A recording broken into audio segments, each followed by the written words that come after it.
ليلة عصيبة عاشها تجار سوق مليلية بوجدة بعد أن أتى حريق شب بعيد منتصف الليل على كل المحلات التجارية بالسوق البالغ عددها 1067 محلا. وجود كميات كبيرة من المواد القابلة للاشتعال ساهم في سرعة انتشار ألسنة الحريق الذي يرجح تجار أن يكون سبب اندلاعه تمس كهربائي. واحد لاماس وشدت النار في المحل اللي كان فيه هذاك اللي كان يبيع هادشي ديال الصباط. الجار ديالو انه كيبيع داكشي ديال الكاشات، داكشي ديال البوليستير. خطره واحده النار شدت فينا مزيان، ما قدرنا ما نديرو، خرجنا من المحلات ديالنا. انا عندي جوج حوانت 70 مليون وواحد 150 مليون. التالي اللي ما عندوش عنده 100. يلاه شكون غادي يعوض لنا هاد الفلوس؟ بعد جهود مضنيه تمكن رجال الاطفاء من اخماد الحريق حوالي الساعه 8:30 من صباح اليوم، حيث اعاقت قله المنافذ الى السوق المحاط بسور وكثره المحلات التجاريه وسرعه الحريق جهود فرق التدخل.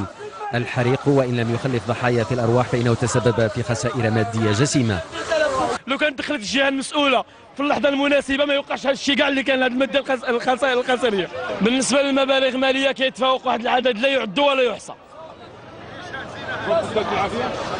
وقعت فيها سرقه وقعت فيها نهب وقعت فيها بزاف ديال المسائل الى اخره. ما لا اله الا محمد رسول الله، الناس ضاعت في رزقها.